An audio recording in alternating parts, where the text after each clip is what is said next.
Good afternoon to all student. आज हम discuss करेंगे सेरेब्रम के नेक्स्ट पोर्शन के बारे में, जिसमें आते हैं हमारे फंक्शनल एरिया की बात कर रहे हैं हम। फंक्शनल एरिया यहाँ पर डिफरेंट टाइप के होते हैं। फर्स्ट होता है motor area. Motor area again classified होता है डिफरेंट पोर्शन में, जिसे हम बोलते हैं प्री सेंट्रल एरिया। इसके लोकेशन की बात करें तो ये फ्रंटल जो लोब होता है उसके जस्ट हम बोलेंगे इमीडिएटली जो एंटीरियर वाले पार्ट में प्रेजेंट होता है, सेंट्रल सल्कस के पास में।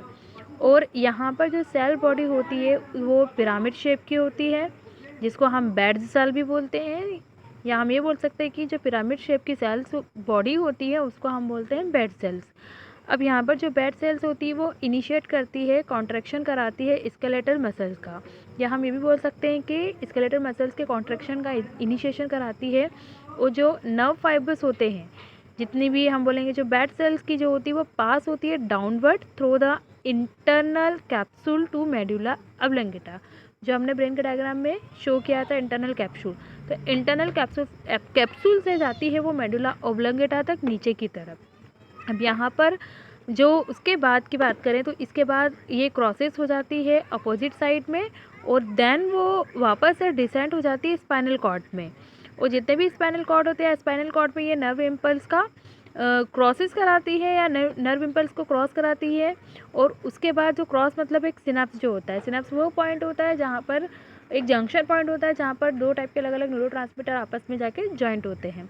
तो वहाँ पर जाकर ये सिनेप्स हो जाती है और स्टिमुलेट कराती है सेंसरी न्यूरॉन को, जो कि टर्मिनेट हो जाते हैं मोटर एंड प्लेट पे मसल्स फाइबर्स की। तो ये स्टिमुलेट यहाँ पर हमारा कंप्लीट होता है फर्स्ट स्टिमुलेशन। एक बार हम वापस डिस्कस कर लेते हैं कि जो बेड सेल्स होती है वो इनिशिएट कराती है स्केलेटल मसल्स के कॉन्ट्रैक्शन को, और जो नर्व फाइबर होते हैं बेड सेल्स के वो डाउनवर्ड पासवर्ड हो जाते हैं इंटरनल कैप्सूल से मेडुला ऑब्लंगेटा में, और उसके बाद ये क्रॉस हो जाते हैं अपोजिट साइड में और देन डिसेंड हो जाते हैं स्पाइनल कॉर्ड की तरफ। और स्पाइनल कॉर्ड में जाकर ये नर्व इम्पल्स को क्रॉसेस कर देते हैं एक सिनेप्स पर, जो कि स्टिमुलेट कराते हैं सेकेंड न्यूरॉन्स को, जो कि टर्मिनेट हो जाता है मोटर एंड प्लेट पर मसल्स फाइबर्स की। नेक्स्ट होता है हमारा pre motor area. Pre motor area जो हमारा होता है वो फ्रंटल लॉब के इमीडिएटली एंटीरियर वाले पार्ट में सिचुएटेड होता है मोटर एरिया के पास में। और ये जो इंश्योर करता है कि जो भी ऑर्डरिंग सीरीज होती है मूवमेंट की, या हम बोलेंगे कि जो मूवमेंट होता है उसको एक ऑर्डर में ये इनिशिएट करवाता है।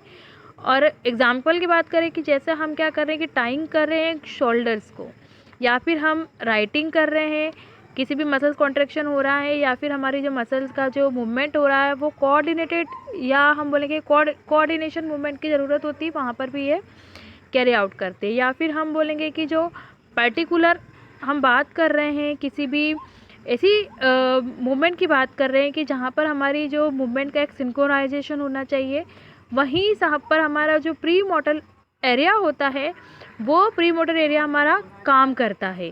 प्री मोटर एरिया हमारा राइटिंग में भी काम करता है, जब हम किसी भी चैप्टर्स को हम राइट करते हैं, जैसे कि किसी भी हमको एक किसी भी पैटर्न का, या हम कहेंगे कोई सी भी हमारी एक्टिविटी किसी सीक्वेंस में हो रही है तो उसको भी ये पैटर्न में एक मूवमेंट कराता है, और कुछ भी स्टेबलाइज करता है, एक डिस्क्राइब करता है मैनर सेंसिटिविटी में, या हम बोलेंगे कि जो भी मूवमेंट होती है एक मैनर में होती है। अगर हम लोअर पार्ट की बात करें इस एरिया के, तो इसके जस्ट ऊपर की तरफ लैटरल सल्कस प्रेजेंट होता है, और ये एक ग्रुप होता है नर्व सेल्स का जिसको हम बोलते हैं मोटर स्पीच, या फिर हम इसको बोलते हैं ब्रोकियास। या ये जो होता है वो कंट्रोल कराता है जितनी भी हमारी स्पीच वाली जो मूवमेंट होती है, या फिर हमारा जो बोलने वाला मूवमेंट होती है, उन सबको।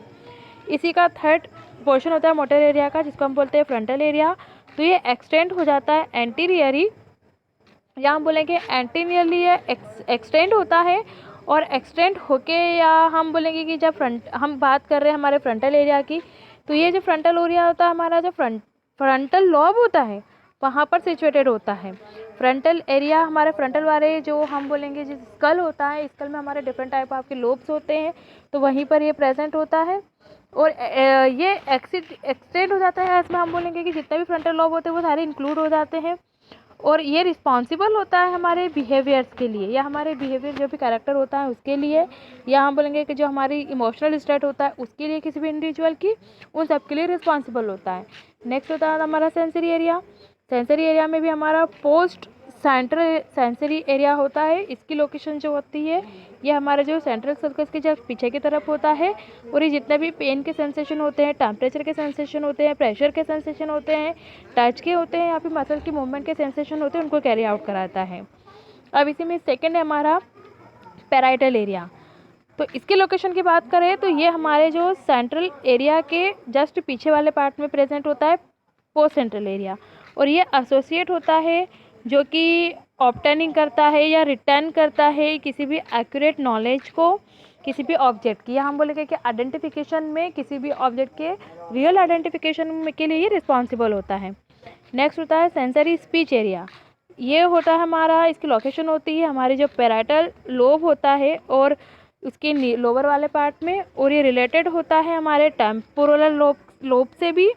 और ये कंसर्न होता है हमारे स्पोकन से। यहाँ हम जो स्पीच वाले जो चैप्टर हम बात कर रहे हैं कि ये हमारे बोलने की क्षमता को या बोलने की एबिलिटी को डिफाइन करता है। नेक्स्ट होता है ऑडिटरी एरिया, या ऑडिटरी एरिया जिसका हम नाम से पता चल रहा है ऑडिटरी मतलब हियरिंग के लिए। तो इसकी लोकेशन की हम बात करें तो ये हमारे जो लेटरल सल्कस होता है उसके इमीडिएटली नीचे की तरफ प्रेजेंट होता है, और ये होता है हमारे टेम्पोरल लोब में। टेम्पोरल लोब जो कि हमारे जस्ट ईयर के पास में सिचुएटेड होता है। अब ये जो सेल्स होती है वो रिसीव करती है और इंटरप्रेटेड करती है, जितने भी इम्पल्सेस आते हैं उसको ट्रांसमिट करती है इनर ईयर पर, या हम बोलेंगे कि इनर ईयर से जितने भी हमारे इम्पल्स आते हैं उनको ये ट्रांसमिट करती है और हमारे ईयरिंग के लिए रिस्पॉन्सिबल होती है। और ये कहाँ तक ले जाती है, हमारे जो भी सेंसेशन आते हैं ईयरिंग के लिए उसको वेस्टिबुलर कोक्लिया तक। नेक्स्ट होता है ऑल्फैक्टरी एरिया। तो ऑल्फैक्टरी एरिया स्मेल के लिए होता है, स्मेल के लिए होता है। और इसकी जो लोकेशन की हम बात करें तो ये डीप हमारा जो टेम्पोरल लोब होता है उसके डीप में प्रेजेंट होता है, और ये रिसीव करता है और इंटरप्रेट करता है नर्व इम्पल्स से। और ये जितने भी हमारे नोज़, या हम बोलेंगे कि जो नोज़ के लिए या हमारे जो स्मेल के लिए रिस्पॉन्सिबल होता है, ओल्फैक्टरी नर्व मतलब हमारा ये रिलेटेड होता है नोज़ से, तो उसके लिए ये रिस्पॉन्सिबल होता है हमारे स्मेल के लिए। नेक्स्ट होता है टेस्ट एरिया। तो टेस्ट एरिया होता है, ये लाइज होता है just about the lateral sulcus, lateral circle के जस्ट ऊपर की तरफ और डीप लेयर में किसी भी सेंसरी एरियाज के।